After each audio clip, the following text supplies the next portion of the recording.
मैं कई बिजनेसमैन को देखता हूँ कि वो पैसा तो बहुत कमाते हैं लेकिन हेल्थ का ध्यान नहीं रखते हैं। मान लीजिए आपको कोविड हुआ होता और आप अगर बेड पे होते और आप डॉक्टर को कहते कि डॉक्टर मेरे जगह आप लेट जाओ, मैं आपको 1 करोड़ रुपये दूंगा, तो एज अ बिजनेस ओनर क्या डॉक्टर आपके लिए वो करता?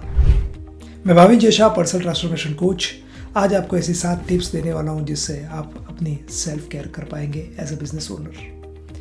ये हर एक बिजनेस ओनर के लिए लाइफ में बहुत ज़रूरी है कि वो कैसे अपनी सेल्फ केयर करें। ये 7 टिप्स ऐसी इंपॉर्टेंट टिप्स है जिसका उपयोग करके आप अपनी खुद की केयर कर पाएंगे। और एज अ बिजनेस ओनर ये बहुत ज़रूरी है कि हम खुद की केयर करें। Let us see one by one. हो सके तो नोट पेन ले लेना और ज़रूर लिखना कि आपके लिए सबसे इम्पोर्टेंट क्या है। और वीडियोस ख़त्म होते ही मुझे कमेंट बॉक्स में भी ज़रूर बताना। Tip number 1, reduce stress. ये बहुत ज़रूरी है कि आप अपना स्ट्रेस रिड्यूस करें। अभी आपको लगेगा स्ट्रेस रिड्यूस करने का तरीका क्या है? Let me tell you, the most and important thing is meditation. आप जितना ज़्यादा ध्यान करेंगे उतना आप अपने स्ट्रेस को रिड्यूस कर पाएंगे। मैं हमेशा कहता हूँ मेडिटेशन मस्ट। कुछ नहीं तो दोपहर को एटलीस्ट खाना खाने के बाद 10 मिनट का पावर नैप लीजिए।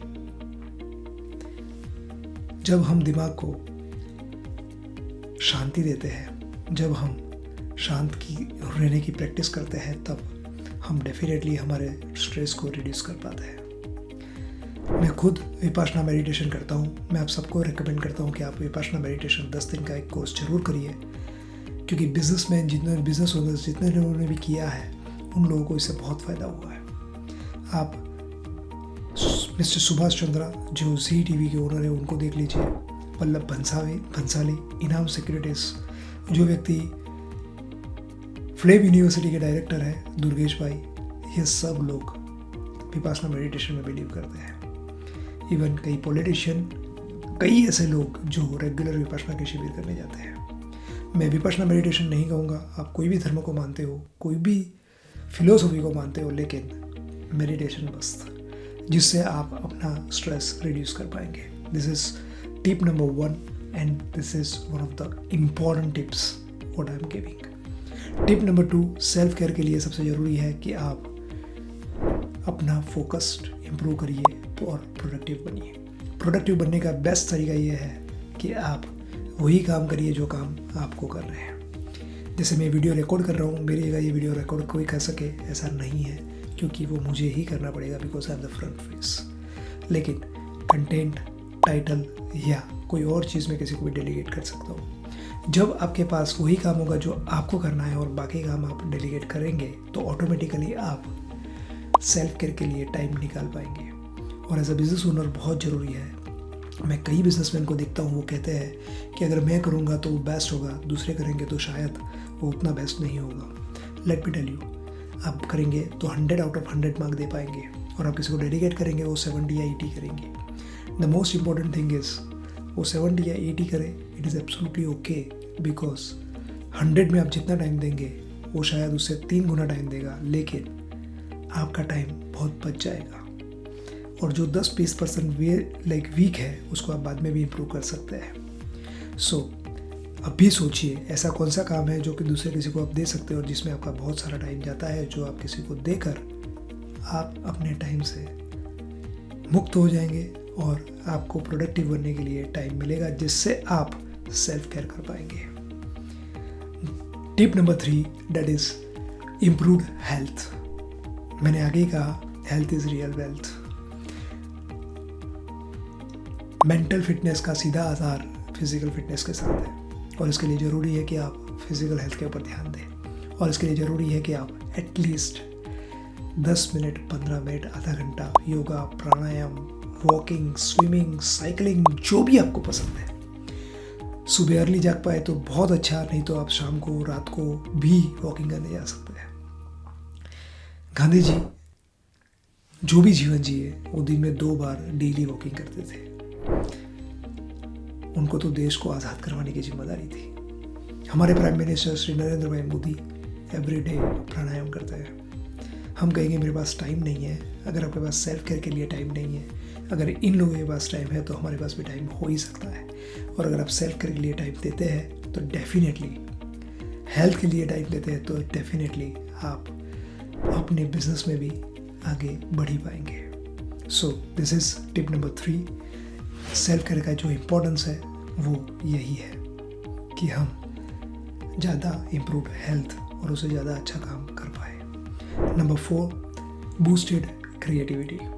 जब आप सेल्फ केयर के पीछे ध्यान देते हैं, वो हेल्थ के लिए ध्यान देना हो, मेडिटेशन करना हो या फोकस्ड और प्रोडक्टिव काम करना हो, ऑटोमेटिकली आप ज़्यादा क्रिएटिव बन पाएंगे और उससे आपका बिजनेस ऑटोमेटिकली ग्रोथ होगा। मैंने कई लोगों को देखा है, वो लोग दिन में मिनिमम 1, 2, 3 घंटा कुछ नहीं करके खाली पेन लेके बैठते हैं।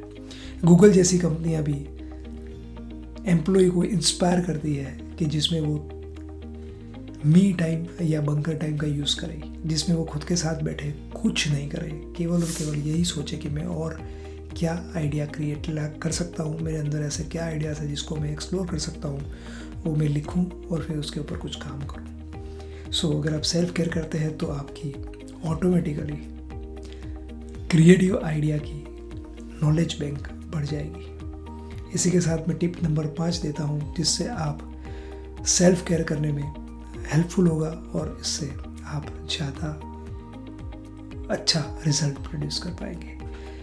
That is better relationship.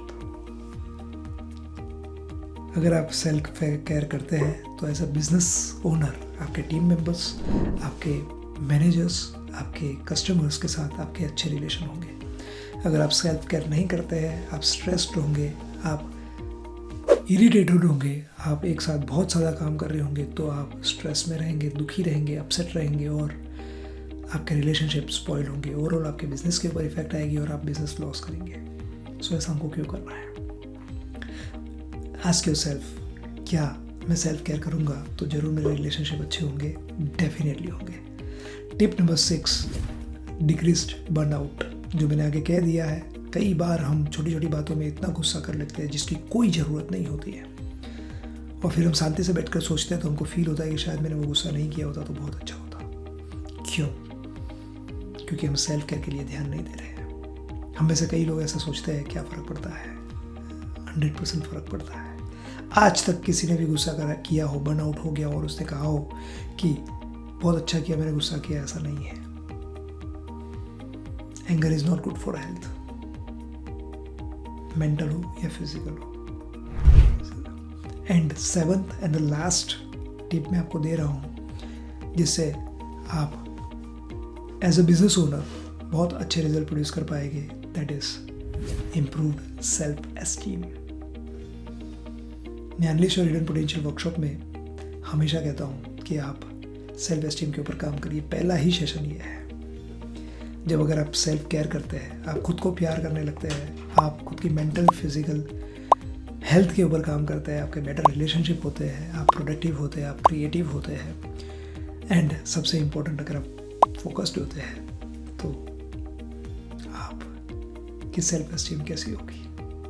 और अगर आपकी सेल्फ एस्टीम हाई है तो दुनिया की कोई ताकत नहीं है कि आपको अपसेट कर पाए। 10 लोग कोने में ले जाके आपको शारीरिक नुकसान पहुंचा सकते हैं, लेकिन 10,000 लोग भी इकट्ठे हो जाए आपकी परमिशन के बिना आपको मानसिक नुकसान नहीं पहुंचा सकते हैं। और मैं चाहता हूं कि हम ऐसे व्यक्ति बने, if you think you can you can, if you think you can't you are right. यानी कि मैं सोचूं मैं कर सकता हूं तो मैं कर सकता हूं, अगर मैं सोचूं मैं नहीं कर सकता तो मैं सही हूं। मैं चाहता हूं कि हम जीवन में जो चाहे वो करें, क्योंकि काले सर वाला आदमी जो चाहे वो कर सकता है। So this is a benefit of self care and this are tips so that you can live better and fulfill life। मुझे कमेंट बॉक्स में ज़रूर बताइए आपके लिए कौन सी सबसे इम्पोर्टेंट टिप्स थी और आप उसमें कौन सा ध्यान रखेंगे, क्या एक्शन लेंगे और अपनी overall as a business owner life को बेस्ट बनाएंगे। Thank you, love you, do take care of yourself, wish you all the best.